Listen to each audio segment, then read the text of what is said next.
Right, Flavio Briatore. Now, this I think is a bit of a scoop. I mean, that's quite. Maurice Hamilton at his very best here, having lunch with Flavio. I love the photograph as well. Lovely restaurant, Cipriani's.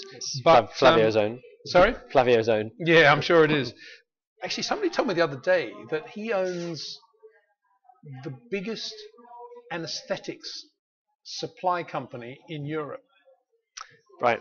Had you heard that? No, that's not in our story, but who would I be to doubt that? I don't know if it's true or not. It wouldn't surprise me.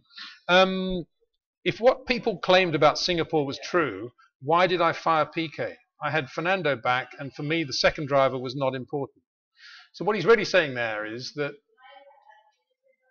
well, I'm not quite sure what he's saying. There's enough negatives in there almost for it to be John Surtees. I don't see where the logic is in that one. Why? So he wouldn't have fired Piquet if it was true. Yeah. Right.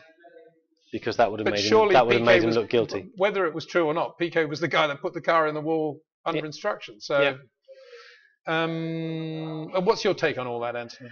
Is Flavio completely innocent? I doubt that. Very much. And I don't think he tries to claim he is either, actually, if you read the story. Right. But I think the reason for doing Flav and for having him in the magazine is that he was such a colourful character, and he played a big part in F1 for the best part of 20 years. And he was incredibly successful as well, by and large. And you know, he's, as Maurice himself described Flavio, he's a very lovable rogue, and he probably scores quite highly on both those points. He's very lovable and probably very roguish, and that. In his era of F1, that was how he succeeded, wasn't it? By being a mate of Bernie and someone who could do deals and run a team. And Flav did that brilliantly, you have to say. Whether you liked him or not, he was extremely successful. And he's still, as far as we understand, on the fringe of the sport, in daily contact with it. I doubt we'd ever see him back in a full-time team capacity again. But you know, if he popped up doing some sort of job for Bernie one day, it wouldn't be that much of a surprise, would it? Do you think he could be the next Bernie? I doubt it. Somehow, I think it sounds from the tone of that piece, and if we take Flav at face value, that he's pretty happy with his life and his own business interests. I think being the next Bernie, doing all those deals, taking all that pressure for someone who's already in his 60s, I think, and who's survived cancer, or I'd say survived cancer. He's had a cancer scare and he's fine now. But would you necessarily want to bring that all upon yourself? I somehow doubt it.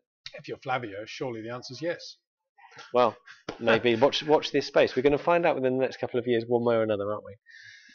And then, of course, there was Argentina '81, where Charlie Whiting and Mike Herbie Blash, both of whom upstanding members of the Formula One community, were in the Brabham team, and where the plan was, if the Brabham suspension, driven by Nelson Piquet, didn't come up on the slowdown lap, Nelson was going to drive the car into the wall. So it wouldn't have to go through scrutineering and therefore would win the race. So what's new under the sun? Okay, the checkered flag had come out. There was a difference, I suppose. But at the end of the day, he was going to shunt that car. As it happened, the suspension did come up. He didn't shunt it, but they'd chosen the bit of guardrail he was going to run into. Well, in our next issue, the one we're putting together now, we look at the Tyrrell 012, the 84 car that was banned from the championship. Yeah. And that was running underweight, and Tyrrell were filling the water tanks with lead ballast boosted Detroit Grand Prix. Yeah, and it was a car that Martin Brundle and Stefan Beloff did brilliantly on street circuits, but it was bent. And it goes back to that old maxim in F1, isn't it? It's not about cheating; it's about not getting caught. Yeah. And I think that's as true today as it ever was. BAR Honda. Yeah. Fuel tanks. Well, actually, there's a feature there, I think, Anthony, isn't there? Great cheaters, cheating cars of Formula 1. We might have gone that on past the lawyers, I think, but you're not wrong. You're not wrong.